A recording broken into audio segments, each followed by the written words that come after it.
قال الله تبارك وتعالى في كلامه المجيد وفرقانه الحميد يا أيها الذين آمنوا إنما الخمر والميسر والأنصاب والأزلام رجس من عمل الشيطان فاجتنبوه لعلكم تفلحون.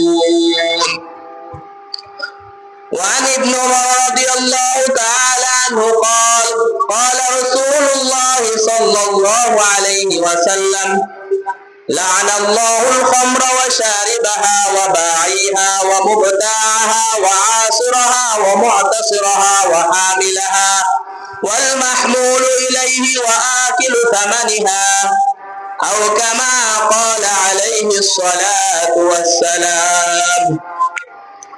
আলহামদুলিল্লাহ, আল্লাহ পাকের দরবারে অসংখ্য অগণিত শুকরিয়া যে আল্লাহ পাক রব্বুল আলামিন আমাদেরকে পবিত্র জুমার দিন জুমার নামাজ আদায়ের উদ্দেশ্যে যথাসময়ে আসার এবং বসার তৌফিক দান করেছেন। আল্লাহ তাআলা আমাদেরকে সুস্থতার মতো নিয়ামত দান করেছেন। এজন্য আমরা সকলে আল্লাহ তাআলার দরবারে শুকরিয়া আদায় করি, বলি আলহামদুলিল্লাহ। আজকে আমাদের বর্তমান সময়ে আমাদের যুব সমাজকে ধ্বংস করে দিচ্ছে মাদক, জুয়া, এগুলো আমাদের যুব সমাজকে ধ্বংস করে দিতেছে। যুবকরাই হচ্ছে ইসলামের জন্য অতীতে তারা অনেক অবদান রাখছে এবং ভবিষ্যতেও রাখবে, এটা আমরা হাদিসের মধ্যে পাই। এটা কাফের মুশরিকরা ভালো করেই বুঝে। এজন্য মুসলমান যুবকদের চরিত্র কিভাবে ধ্বংস করা যায় এর সর্বাত্মক চেষ্টা তারা করে। অতীতেও করছে, এখনো করতেছে, ভবিষ্যতেও করবে। কারণ মুসলমান যুবকদের সামনে সরাসরি যুদ্ধে লাগলে তারা অতীতে কখনো পারে নাই, ভবিষ্যতেও পারবে না, এখনো পারে না। এজন্য মুসলমান যুবকদের চরিত্র, শারীরিক গঠন, শারীরিক শক্তি নষ্ট করার জন্য এই বিধর্মীদের হাতিয়ার হচ্ছে মাদক। আজকে আমরা এই মাদকের আলোচনা শুনবো যে কোরআন হাদিসে আমরা মুসলমান, অথচ এটার ব্যাপারে কোরআন হাদিসে আল্লাহ তাআলা কি বলছেন, আল্লাহ তাআলা কি বলছেন, আল্লাহ নবী কি বলছেন, মাদকের ব্যাপারে আল্লাহ রাসূল এত কঠিন হাদিস বলছেন যেটা অন্য কোন ইবাদতের ব্যাপারে, অন্য কোন গুনাহের ব্যাপারে সাধারণত বলেন নাই। সুদের ব্যাপারে, ঘুষের ব্যাপারে, জিনার ব্যাপারে, কিন্তু আল্লাহ রাসূল মাদকের ব্যাপারে এত মারাত্মক মারাত্মক হাদিস বলছেন। প্রথমে আমরা শুনবো সূরা মায়েদার 91 নম্বর আয়াতে আল্লাহ তাআলা বলেন মাদক সম্পর্কে, জুয়া সম্পর্কে। এক আলেম বলেন বর্তমান সমাজকে এই কয়েকটা জিনিস ধ্বংস করে দিচ্ছে যুবকদেরকে, মাদক, জুয়া, জিনা, এবং এগুলাকে আল্লাহ রাসূল কিয়ামতের আলামত বলছেন যে এগুলা বেড়ে যাবে কিয়ামতের আগে। আমাদের অনেক ব্রিলিয়ান্ট ছাত্র এই মাদকের পাল্লায় পড়ে নষ্ট হয়ে যাচ্ছে। দেখেন আল্লাহ তাআলা কত সুন্দর করে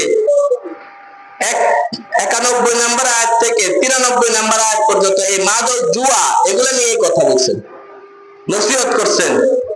আল্লাহ তাআলা বলেন ইয়া আইয়ুহাল্লাযীনা আমানু, হে ঈমানদাররা, ইন্নামাল খামরু ওয়াল মাইসিরু ওয়াল আনসাবু ওয়াল আজলামু রিজসুম মিন আমালিশ শাইতান। হে ঈমানদাররা, তোমরা জেনে রাখো, ভালো করে জেনে রাখো, নিশ্চয় মাদক দ্রব্য, এটার যে নামই হোক, মদ হোক, গাঁজা হোক, আফিম হোক, বাবা হোক, ফেন্সিডিল হোক, যেই নামই হোক, সবই মাদক। আল খামর, খামর মানে যে জিনিস মানুষের আকলকে বিকৃত করে দেয়, স্বাভাবিক আকল তার থাকে না। আল্লাহ বলেন এই মদ বা এই মাদক, ওয়াল মাইসিরু, জুয়া, ওয়াল আনসাব, এই মূর্তি, ওয়াল আজলাম, এবং ভাগ্য নির্ধারণ যন্ত্র। মেলার মধ্যে আমি একটা 20 টাকা দিয়ে টিকিট কিনে আমি ভাগ্য নির্ধারণ করলাম, দেখি আমি একটা হুন্ডা পাই কিনা। এই যে আমি আমার ভাগ্য নির্ধারণ করতে চেষ্টা করলাম, এই ধরনের ভাগ্য নির্ধারণ যন্ত্র, ভাগ্য নির্ধারণের তীর, রিজসুম মিন আমালিশ শাইতান, আল্লাহ বলেন এগুলো হচ্ছে নাপাক, এই বস্তুগুলো নাপাক, মিন আমালিশ শাইতান, এগুলো শয়তানের কাজ, ফাজতানিবুহু লাআল্লাকুম তুফলিহুন, তোমরা এই সমস্ত জিনিস থেকে বেঁচে থাকো, তাহলে অবশ্যই তোমরা সফল কাম হবে। এই আয়াতের মধ্যে আল্লাহ তাআলা 4টা জিনিস থেকে বেঁচে থাকতে বলেছেন। এক নম্বরে বলছেন তোমরা মাদক দ্রব্য থেকে বেঁচে থাকো, তোমরা সফল কাম, তোমরা জুয়া থেকে বেঁচে থাকো, তোমরা সফল কাম, মূর্তি পূজা থেকে, মূর্তির ইবাদত থেকে তোমরা বেঁচে থাকো, তোমরা সফল কাম, তোমরা ভাগ্য নির্ধারণ যে সমস্ত বস্তু আছে এগুলা থেকে বেঁচে থাকো, এগুলা শয়তানের কাজ, এগুলা থেকে তো যদি তোমরা বেঁচে থাকতে পারো, ফাজতানিবুহু লাআল্লাকুম তুফলিহুন, আল্লাহ বলেন এই 4টা জিনিস থেকে যদি তোমরা বেঁচে থাকো, তাহলে অবশ্যই অবশ্যই তোমরা সফল কাম হয়ে যাবে। এরপর আল্লাহ তাআলা বলতেছেন শয়তান কেন এগুলো সমাজে প্রচলন ঘটায় এবং শয়তান রূপী কিছু মানুষ সমাজে এই মাদক দ্রব্য, এই জুয়ার ব্যবস্থা করে, এই লটারির ব্যবস্থা করে, কেন করে এটা আল্লাহ তাআলা খুব সুন্দর করে সূরা মায়েদার 91 নম্বর আয়াতে বলতেছেন, 90 নম্বর আয়াতে বলছেন এগুলা শয়তানের কাজ, এগুলা থেকে বেঁচে থাকো তাহলে তোমরা সফল কাম হবে। এরপরে আয়াতে আল্লাহ তাআলা বলেন ইন্নামা ইউরিদুশ শাইতানু আন ইউকিআ বাইনাকুমুল আদাওয়াতা ওয়াল বাগদাআ ফিল খামরি ওয়াল মাইসিরি ওয়া ইয়াসুদ্দাকুম আন যিকরিল্লাহি ওয়া আনিস সালাহ ফাহাল আনতুম মুনতাহুন, আল্লাহ বলেন শয়তান চায় এই মদের মাধ্যমে, এই জুয়ার মাধ্যমে তোমাদের পরস্পরের মধ্যে শত্রুতা সৃষ্টি করতে। এই মদ যখন মানুষ পান করে তখন মাতাল হয়ে যায়, তখন সে তার মা চিনে না, বাবা চিনে না, স্ত্রী চিনে না, নিকট আত্মীয় চিনে না, আলেম চিনে না, যার সাথে যাচ্ছে তাই আচরণ করে, তখন তার মধ্যে হিতাহিত কোনো জ্ঞান থাকে না। আল্লাহ বলেন এই মাদকের মাধ্যমে শয়তান তোমাদের মধ্যে শত্রুতা সৃষ্টি করে, ঝগড়া বাঁধায়, অশান্তি সৃষ্টি করে, এবং তোমাদের পরস্পরের মধ্যে রাগ ক্রোধ সৃষ্টি করে। মাদক এবং জুয়া ফিল খামরি ওয়াল মাইসিরি ওয়া ইয়াসুদ্দাকুম আন যিকরিল্লাহ, আল্লাহর স্মরণ থেকে তোমাদেরকে সরিয়ে দেয়। আল্লাহর স্মরণ, যে মাদক আসক্ত হয় সে আল্লাহর স্মরণ তার থাকে না, সে কোথায় কি করতেছে, কি বলতেছে, কোন দিকে চলতেছে এটা তার খবর থাকে না। কিছুদিন আগে আমি একটা ভিডিও দেখলাম, এক লোক ইন্ডিয়াতে সম্ভবত হবে, এক লোক এই মাদক খেয়ে মাতাল হয়ে রাস্তা দিয়ে হাঁটতেছে, তো বন্যা তো অনেক দ্রুত পানি চলতেছে ম্যানহোলের ড্রেনের ভিতরে, ওই ড্রেনের ভিতরে পড়ে কোথায় যে হারায় গেছে কোনো খবর নাই, একবারে ওই ড্রেনের ভিতরে ঢুকে গেছে, প্রচুর পানির স্রোত, ছোট মাতালে হাঁটতে হাঁটতে ওই ড্রেনের ভিতরে পড়ে গেছে, আর কোথায় চলে গেছে পানির স্রোতে তাকে কোথায় নিয়ে গেছে কেউ বলতে পারে না। আল্লাহ বলেন এগুলার মাধ্যমে, মদ জুয়ার মাধ্যমে শয়তান তোমাদের পরস্পরের মাঝে শত্রুতা সৃষ্টি করে, তোমাদের মধ্যে পরস্পরের মধ্যে রাগ ক্রোধ সৃষ্টি করে, ওয়া ইয়াসুদ্দাকুম আন যিকরিল্লাহ, এবং তোমাদেরকে আল্লাহর জিকির থেকে সরিয়ে দেয়, ওয়া আনিস সালাহ, নামাজ থেকেও সরিয়ে দেয়। মাদকাসক্ত ব্যক্তি তার নামাজের খুশ থাকে না, নামাজের কোনো খবর থাকে না, নাপাকির কোনো তার মধ্যে বাছাই যাচাই করার কোনো ক্ষমতা থাকে না। আল্লাহ বলেন এই মদ জুয়া তোমাদেরকে নামাজ থেকেও সরিয়ে দেয়। ফাহাল আনতুম মুনতাহুন, এর ক্ষতি বর্ণনা করার পর আল্লাহ তাআলা বলতেছেন বান্দা তোমরা কি এটা থেকে বিরত থাকবে? আমি তো বলে দিলাম এই মদ তোমাদের কি ক্ষতি করে, এখন কি তোমরা এটা থেকে বিরত থাকবে? মদ শয়তানের কাজ, জুয়া শয়তানের কাজ, হ্যাঁ এগুলা তোমাদের মধ্যে পরস্পর শত্রুতা সৃষ্টি করে, মারামারি সৃষ্টি করে, আল্লাহর জিকির থেকে তোমাদেরকে গাফেল করে দেয়। হাদিস শরীফের মধ্যে আসছে আশ-শাইতানু জাসিবুন আলা কলবি বানি আদম, শয়তান মানুষের অন্তরের দিকে ওত পেতে থাকে, বনি আদমকে জাহান্নামে নেওয়ার জন্য, বিপদে নেওয়ার জন্য, গুনাহে লিপ্ত করার জন্য শয়তান বনি আদমের দিকে ওত পেতে থাকে। ফাইদা যাকারাল্লাহ, যখন বনি আদম আল্লাহর জিকির করে, আল্লাহকে স্মরণ করে, তখন সে ভেঙে পড়ে, সে কোনো খারাপ কাজ করাইতে পারে না। ফাইদা গাফালা, যখনই সে আল্লাহর জিকির থেকে, আল্লাহর স্মরণ থেকে গাফেল হয়ে যায়, ওয়াসওয়াসা, তখনই শয়তান মানুষকে ওয়াসওয়াসা দেয়, বিভিন্ন খারাপ কাজের প্ররোচনা দেয়। শয়তান তো কখনো ভালো কাজের প্ররোচনা মানুষকে দিবে না, ভালো কাজে উদ্বুদ্ধ করবে না। আল্লাহ বলেন মানুষ যখন আল্লাহর জিকির থেকে, আল্লাহ রাসূল বলেন মানুষ যখন আল্লাহর জিকির থেকে গাফেল হয়ে যায়, শয়তান তখনই তাকে খারাপ কাজের জন্য উদ্বুদ্ধ করে, খারাপ কাজের জন্য প্ররোচনা করে। কিন্তু যদি সে আল্লাহর জিকিরের মধ্যে থাকে, শয়তান কিছুই করতে পারে না, তার কোনো ক্ষতি করতে পারে না। কিন্তু শয়তান সর্বদা উঠ পেতে থাকে, কখন তাকে কিভাবে কোনো অপকর্ম করে তাকে জাহান্নামে নেওয়া যায় কিনা, তাকে বিপদে ফেলা যায় কিনা। তো এই মদের মাধ্যমে, জুয়ার মাধ্যমে, মাদক সেবনের মাধ্যমে আল্লাহ তাআলা বলতেছেন মানুষকে শয়তান আল্লাহর জিকির থেকে গাফেল করে দেয়। আল্লাহ বলেন আমি তো এই ক্ষতিগুলো তোমাদেরকে বললাম, ফাহাল আনতুম মুনতাহুন, তোমরা কি এই মাদক থেকে, এই জুয়া থেকে, এই মূর্তি পূজা থেকে তোমরা কি সরে আসবে?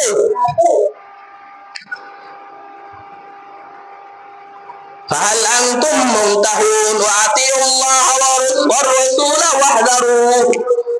আল্লাহ তাআলা বলতেছেন এগুলা থেকে তোমরা ফিরে আসো, আল্লাহর আনুগত্য করো এবং তার রাসূলের আনুগত্য করো। ওয়াহদারু, আল্লাহকে ভয় করো, এগুলা ছেড়ে দাও।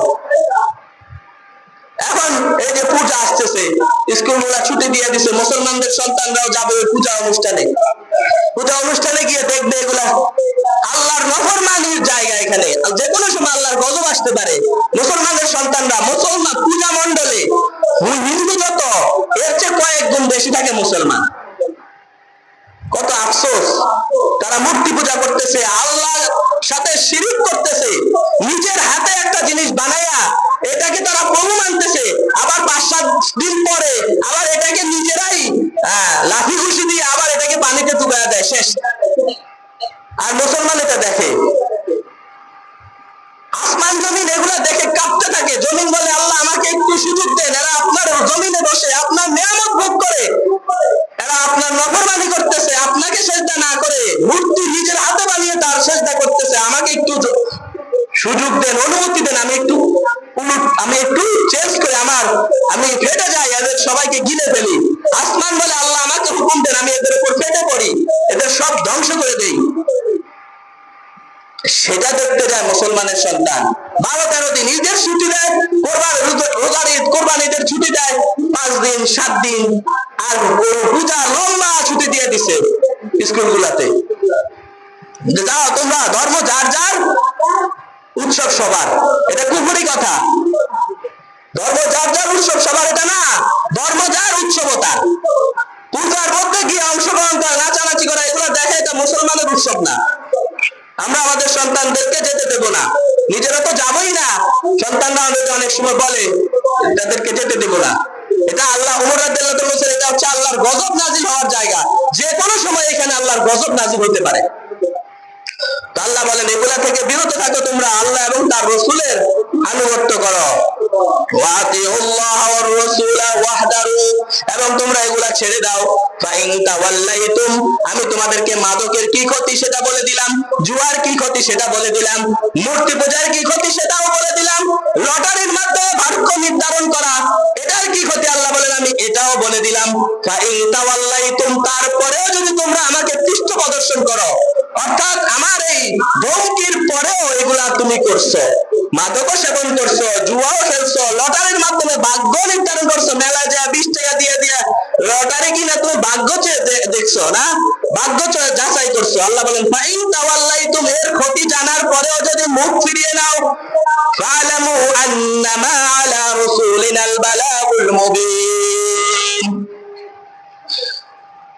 আমার রাসূলের দায়িত্ব হচ্ছে স্পষ্টভাবে পৌঁছে দেওয়া। আমাদের দায়িত্ব একই, আমরা বলে দিচ্ছি এগুলার কি ক্ষতি, মাদকের কি ক্ষতি, জুয়ার কি ক্ষতি, লটারির কি ক্ষতি, আমরা বলে দিচ্ছি। আল্লাহ বলেন এটা হচ্ছে তাদের স্পষ্টভাবে মানুষকে জানিয়ে দেওয়া, এটাই হচ্ছে তাদের কাজ। এরপর যদি না মানে শাস্তির জন্য তারা অপেক্ষা করুক। এখন প্রশ্ন হইতে আগে যে করছি, আল্লাহ বলেন দেখেন কত সুন্দর করছে, আগে যেটা করছো সেটা মাফ। এখন যদি এটা শোনার পরে এগুলা থেকে বিরত থাকো, আল্লাহ বলেন অতীতের সবগুলো আমি মাফ করে দেবো। এখন যদি কেউ বলে আজকে বয়ান শুনে যে আল্লাহ তাআলা এত বড় কঠিন ধমকি দিছে, আমি জীবনে আর মাদক সেবন করবো না, আল্লাহ আপনার কাছে তওবা করতেছি, আমি আর জীবনে মাদক সেবন করবো না, আল্লাহ এই মাদক মানুষকে আল্লাহর জিকির থেকে দূরে সরিয়ে দেয়, নামাজ থেকে দূরে সরিয়ে দেয়, শয়তানের কাজ। আল্লাহ আমি এটা জানতে পারছি কোরআনের মধ্যে আছে, আমি আজকে থেকে মাদক ধরবো না, আমি তওবা করলাম। আল্লাহ বলতেছেন তাহলে তোমার অতীতের সব গুনাহ আমি মাফ করে দেব। দেখেন আল্লাহ তাআলা বলতেছেন ওয়ালাইসা আলাল্লাযীনা আমানু ওয়া আমিলুস সালিহাতি জুনাহুন ফীমা তুইমু ইযা মাত্তাকাউ ওয়া আমানু ওয়া আমিলুস সালিহাত وعملوا الصالحات ثم اتقوا وآمنوا ثم اتقوا وأحسنوا والله يحب المحسنين وليس على الذين آمنوا وعملوا الصالحات এবং যারা ঈমান এনেছে নেক আমল করেছে জুনাহুন ফীমা তুইমু এই হুকুম জানার পরে অতীতে তারা যা খেয়েছে ওইটার কোনো গুনাহ হবে না। ইযা মাত্তাকাউ যদি তারা আল্লাহর ভয়টা ছেড়ে দেয়, وآمنوا وعملوا الصالحات ঈমান আনে আমল সালেহ করে, সুম্মা তাকাও আল্লাহকে ভয় করে, وآمنوا ثم اتقوا وأحسنوا নেক আমল যদি তারা করতে থাকে তাহলে অতীতে যা খাইছে আল্লাহ বলেন এগুলোর জন্য তাদের কোনো গুনাহ হবে না। এজন্য আমাদের যাদের অভ্যাস আছে আমরা আল্লাহর কাছে তওবা করি, আল্লাহ আপনি যে কোরআনে এত স্পষ্ট করে বলছেন এটা তো আমি জানতাম না, আজকে জানতে পারছি, আজকে থেকে আমি আর মাদক সেবন করব না, আজকে থেকে আমি আর কখনো জুয়া খেলবো না, আজকে থেকে আমি আর কখনো লটারি ধরবো না, এটা আমি আল্লাহর কোরআন থেকে যখন জানতে পারছি আমি তওবা করলাম। আল্লাহ বললেন তাহলে তোমার কোন অতীতের গুনাহ মাফ। ওয়াল্লাহু ইউহিব্বুল মুহসিনিন নিশ্চয় আল্লাহ তাআলা যারা নেক কাজ করে আল্লাহ তাআলা তাদেরকে ভালোবাসেন। এত সুন্দর করে আল্লাহ তাআলা সূরা মায়েদার 90 নম্বর আয়াত থেকে 93 নম্বর আয়াত পর্যন্ত এই মাদকের ব্যাপারে আল্লাহ তাআলা বলছেন, জুয়ার ব্যাপারে বলছেন। আল্লাহ তাআলা আমাদেরকে এগুলা থেকে বেঁচে থাকার তৌফিক দান করুন। এই আয়াত আল্লাহ তাআলা আমাদের অন্তরের মধ্যে সর্বদা জাগরুক করে দেয়, যাতে এই মাদক যখন হাতে আসে তখন আল্লাহর কথাটা স্মরণ হয়। আল্লাহ বলছেন এটা শয়তানের কাজ, এটা মানুষকে আল্লাহর জিকির থেকে নামাজ থেকে দূরে সরিয়ে দেয়, পরস্পরের মধ্যে শত্রুতা সৃষ্টি করে। এই কথাগুলো যেন আমাদের অন্তরে আল্লাহ তাআলা সর্বদা জাগরুক রাখেন, এই উসিলায় যেন আমরা এগুলা থেকে বাঁচতে পারি। আমাদের যুব সমাজ আজকে প্রতি ঘরে ঘরে এই এক কারণে অশান্তি চলতেছে। অথচ দেখেন এই মাদকের ব্যাপারে এক হাদিসে আসছে, ইবনে ওমর রাদিয়াল্লাহু তাআলা আনহু থেকে বর্ণিত, আল্লাহ রাসূল বলেন কত কঠিন ধমকি দিয়েছেন 10 শ্রেণীর লোককে যারা এই মাদকের সাথে জড়িত, এরকম 10 শ্রেণীর লোককে আল্লাহ তাআলা লানত করেন। কয় শ্রেণীর লোককে? 10 শ্রেণীর লোককে আল্লাহ তাআলা লানত করেন।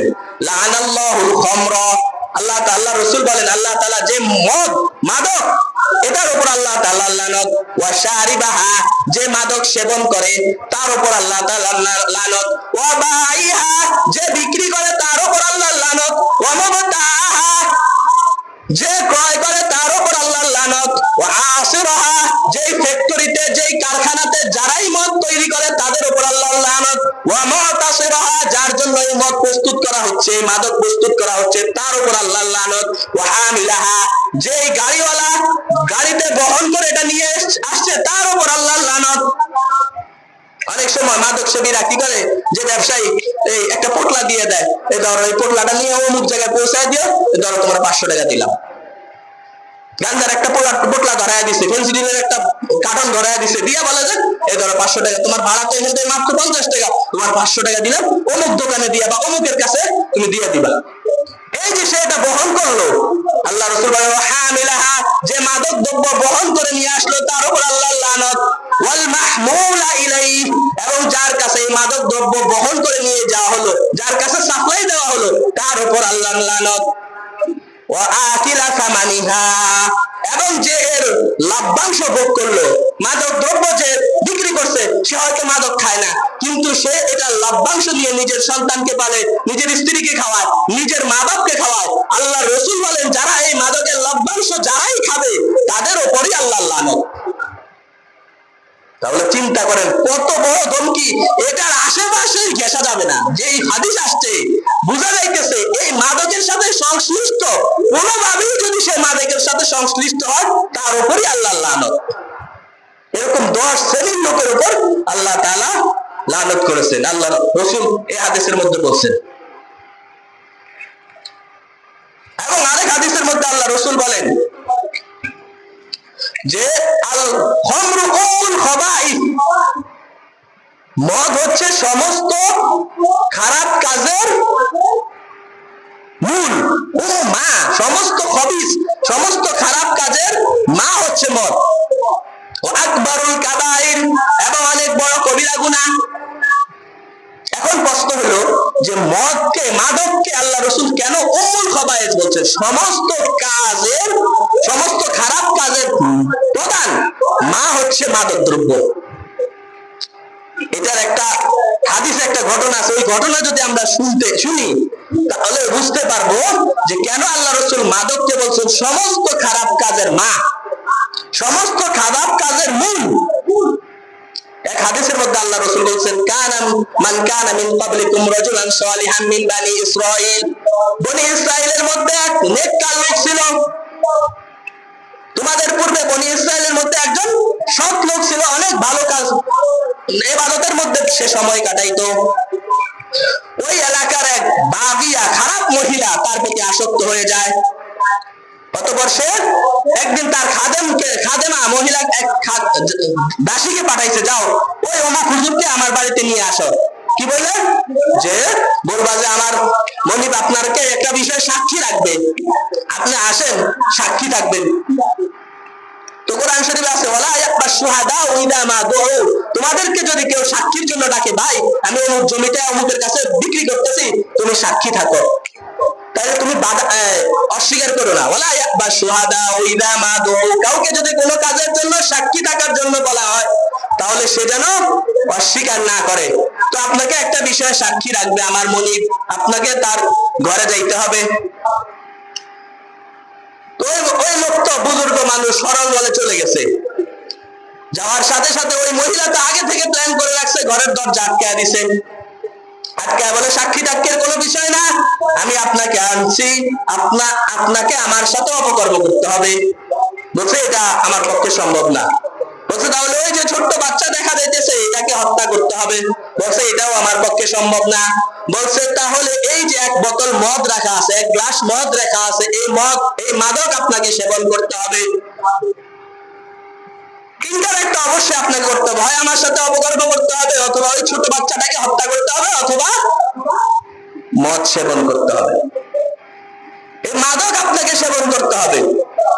তখন ওই বুজুর্গ মানুষ, সহজ সরল সাধারণ মানুষ, সারা জীবন ইবাদত করে কাটাইছে, মদের যে কি আসর এটা তো আর সে জানে না, জীবনে তার মদ খাইয়া দেখে নাই।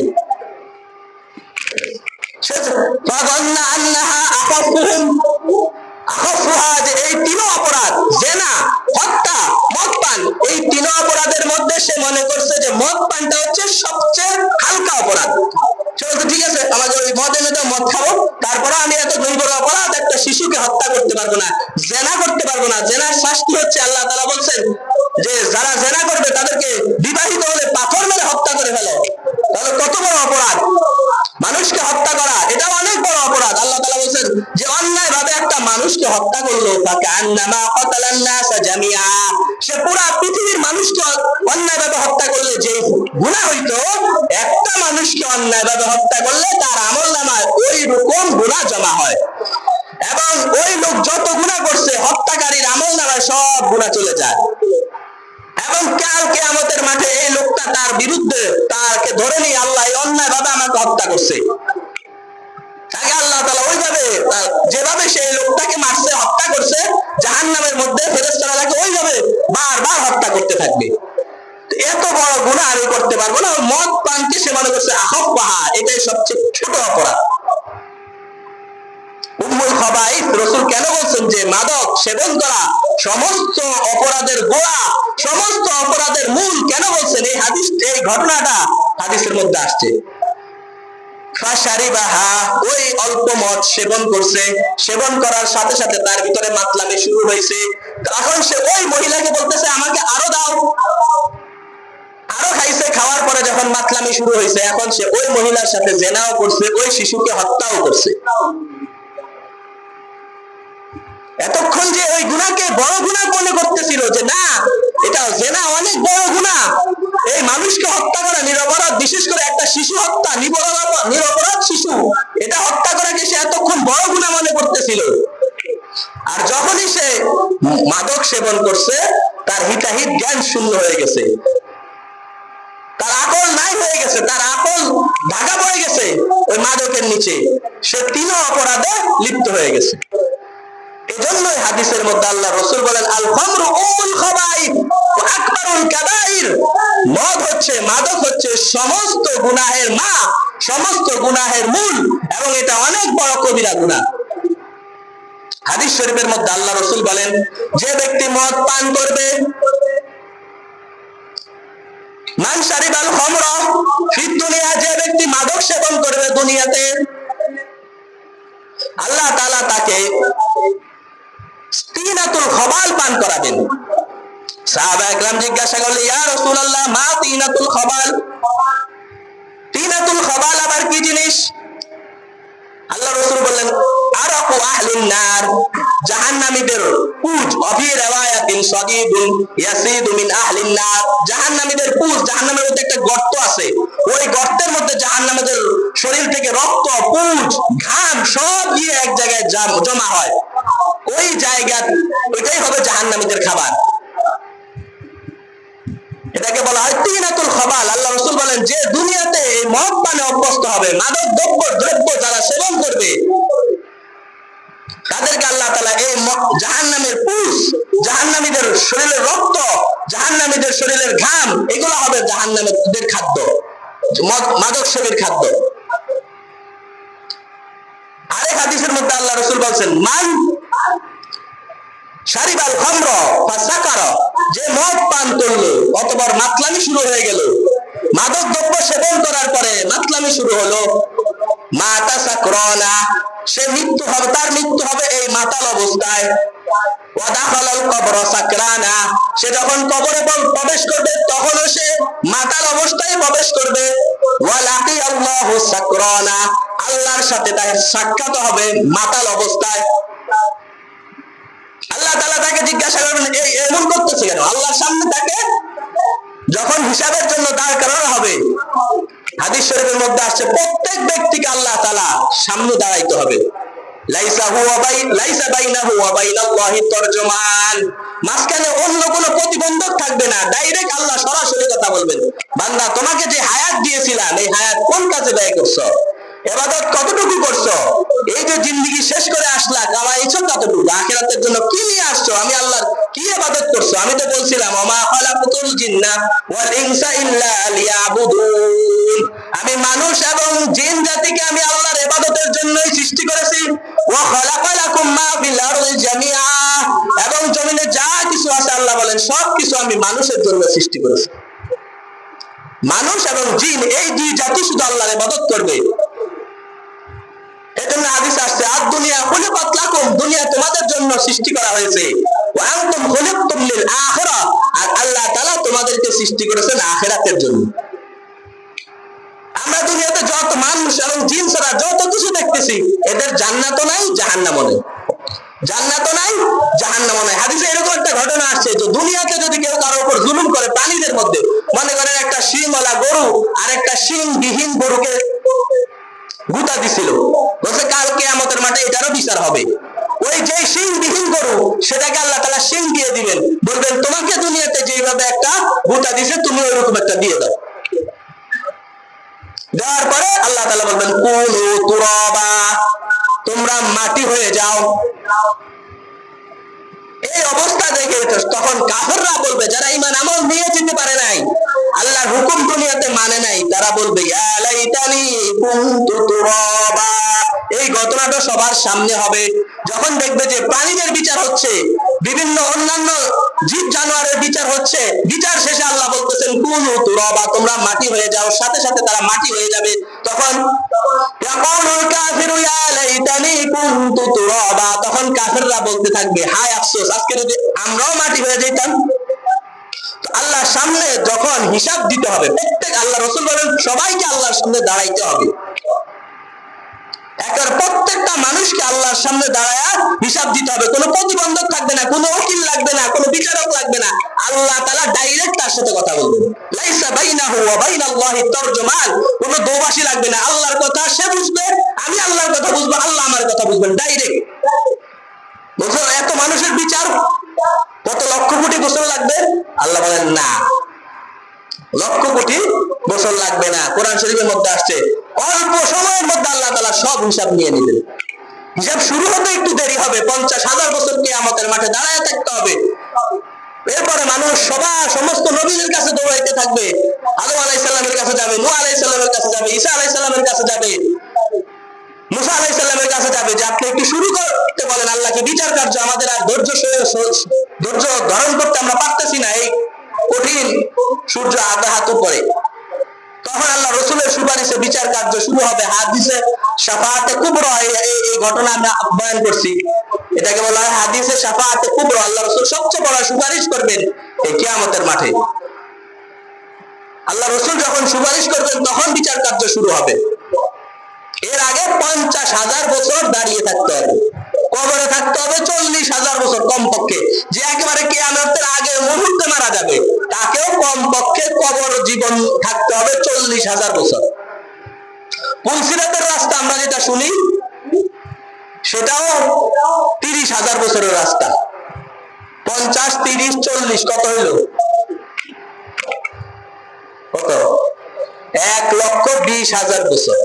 এরপরে ফয়সালা হবে সে জান্নাতি না জাহান্নামী। 1,50,000 বছর এরপরে ফয়সালা হবে সে জান্নাতি না জাহান্নামী। এজন্য ওই যে যখন তাকে আল্লাহর সামনে দাঁড়ানো হবে, আল্লাহ বলেন মাতলামি শুরু করবে। দুনিয়াতে সে মাদক সেবন করার কারণে কবরেও ঢুকছে মাতাল অবস্থায়। আজরাইল যখন আসছে, হাদিসে আসছে, তখনও সে মাতাল ছিল। আল্লাহ বলবেন এই অবস্থা কেন? আল্লাহর সামনে সে কোনো কথা বলতে পারবে না। আল্লাহ তাকে বলবে এ তো কোনো কথাই বলতে পারতেছে না, একে ডাইরেক্ট জাহান্নামে নিয়ে যাও। এজন্য আল্লাহ রসুলের জামানায় কেউ যদি মাদক সেবন করতো, আল্লাহ রসুল তাকে কঠিন শাস্তি দিতেন। ওমর রাদিয়াল্লাহু তাআলা আনহুর এক ছেলে ছিল আবু শাহমা। আবু শাহমা ছিল নিজের ছেলে। তখন ওমর রাদিয়াল্লাহু তাআলা পুরো বিশ্বের খলিফাতুল মুসলিমিন, অর্ধ পৃথিবীর বাদশা। ওনার ছেলে হয়ে মাদক সেবন করছে, নাম হচ্ছে আবু শাহমা। ওমর রাদিয়াল্লাহু তাআলা তাকে জিজ্ঞাসা করছে তুমি কি সত্যি মাদক সেবন করছো? বলছে হ্যাঁ, ইহুদিদের পাল্লায় পড়ে আমি মাদক সেবন করে ফেলছি। খলিফার ছেলে। আল্লাহ রাসূল বলেন লাউ কানা বাদি নাবিয়্যান লাকানা ওমর, আমার পরে যদি কেউ নবী হতো তাহলে ওমর হতো। সে ওমরের ছেলে মাদক সেবন করছে কেন? ইহুদিদের পাল্লায় পড়ে। এজন্য বলা হয় সঙ্গ দোষে লোহা বাসে। সোহবতে সালেহ তোরা সালেহ কুনাত, সোহবতে তালেহ তোরা তালেহ কুনাত। সৎ লোকের সঙ্গে থাকলে মানুষ সৎ হয়, খারাপ লোকের সামনে থাকলে মানুষ খারাপ হয়। আজকে যারাই মাদক সেবন করে আমাদের সমাজে, আমাদের এই সন্তানেরা, এরা কিন্তু মাদক সেবী ছিল না। এদেরকে এদের বন্ধু বান্ধবরা পাল্লায় পড়ে, হ্যাঁ বন্ধু বান্ধবের পাল্লায় পড়ে প্রথমে সিগারেট, এরপরে আরেকটু উপরেরটা, এরপরে আরেকটু উপরেরটা, এই কোনো খারাপ বন্ধু এদেরকে এই পথে নিছে। না হলে এরা কিন্তু এই পরিবেশে ছিল না। এদের বাপ দাদা এরকম ছিল না তো খোঁজ নেন যে তারা দেখেছে বাপ জীবনে কোনো সিগারেটের গন্ধ শুনতে পারে নাই। আর ছেলে বলে এমন কোনো মাদক নাই যেটার আমি টেস্ট নিয়ে ছাড়ি নাই, কেমন মজা, আমি সবগুলার আমার মজা নেওয়া শেষ, এরকম কথাও বলে। অথচ বাপ সিগারেট পর্যন্ত খায় না। কেন? ওই যে খারাপ লোকের সংঘর্ষে সম্পর্কে থেকে, খারাপ বন্ধুর কারণে। তো আবু শাহমা বলে আব্বা আমি তো মদ পান করে ফেলছি, ইহুদিদের পাল্লায় পড়ে। উনি নিয়ে সাথে সাথে তাকে মসজিদের পাল্লা এই খুঁটির সাথে বেঁধে রাখছেন। এখন যেই মসজিদে ঢুকে মুসল্লিরা দেখে যে কিরে খলিফাতুল মুসলিমিনের ছেলে মসজিদের খুঁটির সাথে বাঁধা। নামাজ শেষ, নামাজ পড়ানোর সাথে সাথে বলছেন একটা শাস্তি আছে, হদ আছে। শরীয়তের বিধান হলো কেউ অপরাধ করলে তাকে শাস্তি দিতে হবে, নির্ধারিত শাস্তি দেওয়ার পরে শেষ। ইসলামিক বিধান, চুরি করলে হাত কেটে দাও শেষ, জেনা করলে গজম করে দাও, বিবাহিত হলে 100টা বেত্রাঘাত করে দাও, অবিবাহিত হলে বিবাহিত না তাকে পাথর মেরে হত্যা। এভাবে এগুলো কোরআনের আয়াতের মধ্যে আছে, শরীয়তের বিধান। তো উনি বলছেন যে বিচার আছে, সবাই বসে যাও।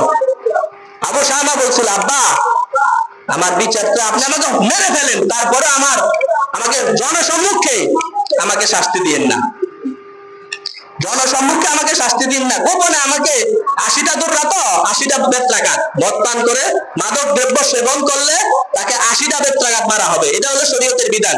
তো সে বলতেছে আব্বা আমাকে গোপনে মেরে ফেলেন, যা মারার গোপনে মারেন, প্রকাশ্যে সবার সামনে মসজিদের সামনে নিয়ে আমাকে মারবেন না। তো তো ওমর রাদিয়াল্লাহু তাআলা বলতেছেন না, আল্লাহ তাআলা কোরআনে বলেন কি ওয়াল ইয়াশহাদ আযাবাহুমা তাইফাতুম মিনাল মুমিনিন, তাদের শাস্তি যেন একদল লোক দেখে। গোপনে শাস্তি দিলে তো এটা গোপনে জেলখানার মধ্যে রিমান্ডে দিছে, ডিম থেরাপি দিছে না কারেন্ট থেরাপি দিছে কেউ দেখবে না। কিন্তু যখন মসজিদের সামনে সবার সামনে জুমার নামাজ শেষ হয়েছে, এখন যখন শাস্তি দিবে তো এই শাস্তি সবাই দেখবে।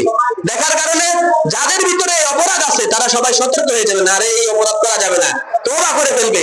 তো আল্লাহ বলেন যখনই শাস্তি দেওয়া হবে কাউকে, যে কোনো অপরাধের শাস্তি, চুরির শাস্তি হোক, জানার শাস্তি হোক, মদ পানের শাস্তি হোক, ওয়াল ইয়াশহাদ আযাবাহুমা তাইফাতুম মিনাল মুমিনিন, একদল মুমিন যেন সেই শাস্তি দেখে, সবার সামনে হইতে হবে, গোপনে না।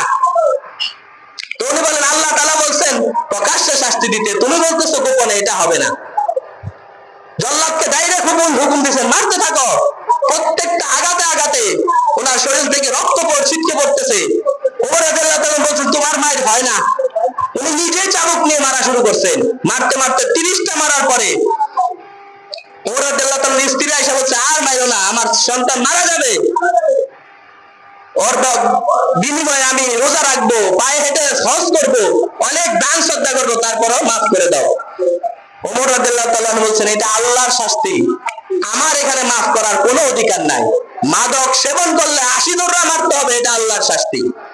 সুতরাং আমার ক্ষমা করার অধিকার নাই, আমি ওমরের অধিকার নাই ক্ষমা করার।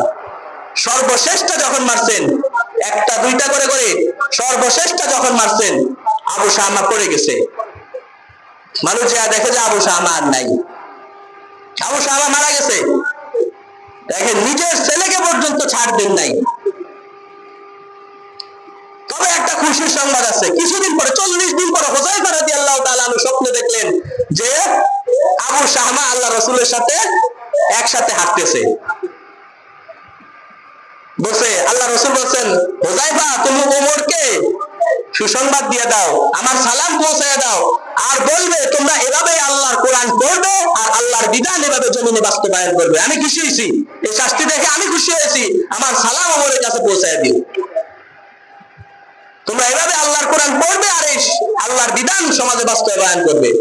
আর আবু শামা বলতেছে আর আমার আব্বাকে আমার পক্ষ থেকে সালাম দিও, আমার আব্বা এই শাস্তির মাধ্যমে আমাকে পুত পবিত্র করে দিছে, আমাকে পুত পবিত্র করে দিছে, আল্লাহ যেন তাকে এই পুত গুনাহ থেকে পুত পবিত্র রাখেন। এজন্য মাদক সেবন করা এটার মধ্যে অনেক খারাপই আছে। আল্লাহ তাআলা আমাদের সবাইকে এই মাদক থেকে, মাদক দ্রব্য সেবন করা থেকে আমাদের সবাইকে হেফাজত করুক। যাদের এই অভ্যাস আছে আমরা তওবা করি, মনে করি এগুলা খাইলে দুঃখ কষ্ট চলে যাবে, না, সারা দুনিয়ার সমস্ত মাদক যদি আপনি পান করেন আপনার দুঃখ কষ্ট শেষ হবে না। আল্লাহ বলেন আলা বিযিকরিল্লাহি তাতমাইন্নুল কুলুব, আল্লাহর জিকিরের মধ্যে শান্তি আছে। মাদক দ্রব্য সেবন করলে আপনার কষ্ট সুখ আসবে, এটা মিথ্যা কথা। তো আমাদের যাদের এই অভ্যাস আছে আমরা এটা ত্যাগ করি, আল্লাহর কাছে তওবা করি। আল্লাহ বলেন তওবা করলে পিছনের গুনাহ আমি মাফ করে দেব। আজকে কত আলোচনা শুনলাম যে এটা শয়তানের কাজ, এটা মানুষকে আল্লাহর জিকির থেকে, নামাজ থেকে গাফেল রাখে, মানুষদের মধ্যে পরস্পরের মধ্যে শত্রুতা সৃষ্টি হয়। আল্লাহ তাআলা আমাদের সবাইকে, বিশেষ করে আমাদের যুব সমাজকে এই মাদক থেকে, এই মাদকের ক্ষতি থেকে আল্লাহ তাআলা আমাদের যুবক সমাজকে এবং সবাইকে আল্লাহ তাআলা হেফাজত করুন। আমরা অতীতে যারা হয়েছে আমরা তওবা করে নেই, আল্লাহ তাআলা তওবা করলে আল্লাহ তাআলা সমস্ত গুনাহ মাফ করে দিবেন, এটা আল্লাহ তাআলা কোরআনের মধ্যে বলছেন।